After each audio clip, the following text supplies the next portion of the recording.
Hi all, ഇന്ന് ഞാൻ ഉണ്ടാക്കാൻ പോകുന്നത് ചെറുപയർ വെച്ചിട്ടൊരു കറിയാണ്. ഇത് വളരെ പെട്ടെന്ന് തന്നെ നമുക്ക് ഉണ്ടാക്കിയെടുക്കാൻ പറ്റും. അപ്പോൾ ഇതെങ്ങനെ ഉണ്ടാക്കാമെന്ന് നോക്കാം.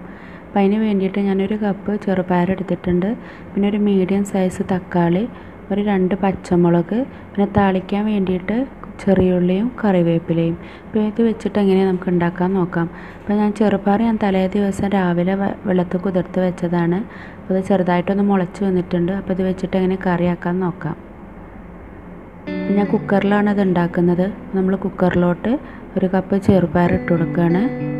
പിന്നെ നമ്മൾ ഇതിലോട്ട് വേണ്ടത് നമ്മൾ അരിഞ്ഞു വെച്ചിട്ടുള്ള തക്കാളിയും പച്ചമുളകും ചേർത്ത് കൊടുക്കാം.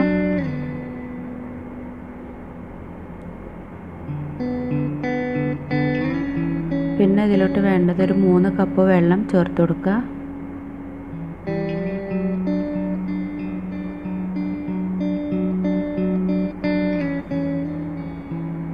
നമുക്കിതിലോട്ട് ആവശ്യത്തിന് ഉപ്പും ചേർത്ത് കൊടുക്കാം. നന്നായിട്ടൊന്ന് മിക്സ് ചെയ്ത് കൊടുക്കാം. ഇനി നമുക്കിതൊന്ന് അടച്ച് വെച്ചിട്ട് ഒരു 3 വിസിൽ വരുന്നത് വരെ ഒന്ന് വേവിച്ചെടുക്കാം. ഈ ഒരു സമയം നമുക്ക് താളിക്കാൻ വേണ്ടിയിട്ട് ഒരു പാന് അടുപ്പത്ത് വെക്കാം. ഇതിലോട്ട് ഞാൻ 3 ടേബിൾ സ്പൂൺ വെളിച്ചെണ്ണ ഒഴിച്ച് കൊടുത്തിട്ടുണ്ട്. ഇനി നമ്മൾ കട്ട് ചെയ്ത് വെച്ചിട്ടുള്ള ചെറിയുള്ളി ഇതിലോട്ട് ചേർത്ത് കൊടുക്കാം.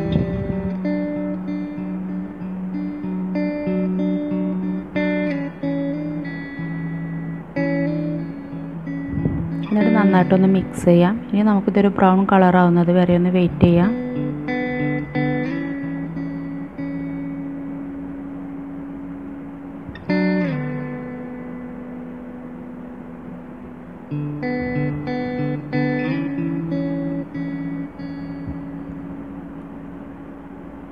ഇത് ബ്രൗൺ കളറായിട്ടുണ്ട്. ഇനി നമ്മൾ ഇതിലോട്ട് കറിവേപ്പില ചേർത്ത് കൊടുക്കാം. എന്നിട്ട് നമുക്കിത് നന്നായിട്ടൊന്ന് മിക്സ് ചെയ്തെടുക്കാം. ഇനി നമുക്ക് തീ അങ്ങ് ഓഫ് ചെയ്യാം.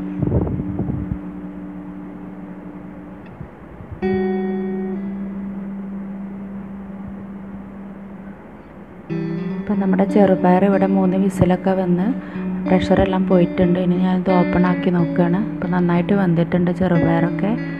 ഇനി നമുക്കിതിലോട്ട് നമ്മൾ താളിച്ച് വെച്ചിട്ടുള്ള ഉള്ളി ഇതിലോട്ട് ചേർത്ത് കൊടുക്കാം.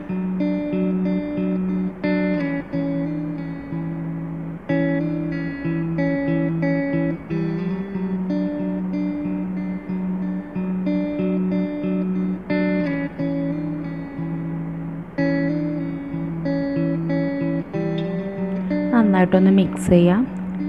അപ്പോൾ നമ്മുടെ ചെറുപയർ കറി ഇവിടെ റെഡി ആയിട്ടുണ്ട്. നമുക്കിതൊരു പ്ലേറ്റിലോട്ട് മാറ്റാം.